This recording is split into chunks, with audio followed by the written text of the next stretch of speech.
আসসালামু আলাইকুম। নিশ্চয়ই সবাই ভালো আছেন। কিছু কথা বলার জন্য আবারও ভিডিওটা তৈরি করলাম। আসলে বিলাসিতার কি শেষ আছে? সিঙ্গাপুরে একজন মিলেনিয়ার উনি একটা সাক্ষাৎকারে বলছিলেন যে ওনার অনেক টাকা আছে, কিন্তু তারপরেও উনি বিজনেস ক্লাসে ফ্লাই না করে ইকোনমি ক্লাসে ফ্লাই করে। কারণটা হিসেবে উনি বলেন যে আসলে অনেক টাকা আছে তাই বলে কি সব শেষ করে দিতে হবে? আর আমার অনেক টাকা আছে, কিন্তু তারপরেও আমি বিজনেস ক্লাসে ফ্লাই না করি, ইকোনমি ক্লাসে ফ্লাই করি, এজন্যই আমি ধনী।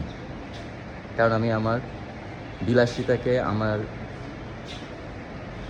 উচ্চাকাঙ্ক্ষার মধ্যে প্রশ্রয় দেই না।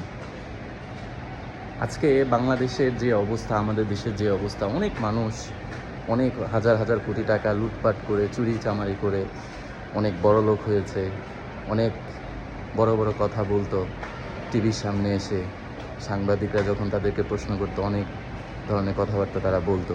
অথচ আজকে তাদের অবস্থা কী? সময় সময় সবসময় সবাইকে তার কঠিন বাস্তবতার সম্মুখে নিয়ে আসে। তো বিলাসিতার আসলে কোনো শেষ নেই। আজকে কেউ যদি একটা মোবাইল ইউজ করে, তার কাছে মনে হয় যে আমি যদি একটা আইফোন ইউজ করতে পারতাম। কেউ যদি আইফোন 12 ইউজ করে, সে চিন্তা করে আমি যদি আইফোন 15 ইউজ করতে পারতাম। কারো একটা বাড়ি থাকলে সে 2টা বাড়ির চিন্তা করে, কারো একটা গাড়ি থাকলে সে 5টা গাড়ির চিন্তা করে। আসলে এই বিলাসিতাই আমাদেরকে মানুষ থেকে অমানুষ বানাচ্ছে। যার 1,00,000 টাকা আছে সে 1 কোটি টাকার স্বপ্ন দেখে, যে 1 কোটি টাকা আছে সে 1,000 কোটি টাকার স্বপ্ন দেখে। পরিশ্রম আসলে কেউই করতে চায় না, সবাই চায় শর্টকাট উপায়ে নিজের স্বার্থসিদ্ধির জন্য।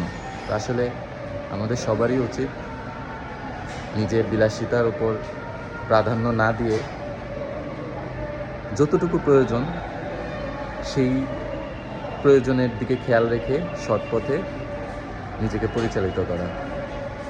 কারণ সময় সবাইকে তার কঠিন বাস্তবতার সম্মুখে নিয়ে আসবেই।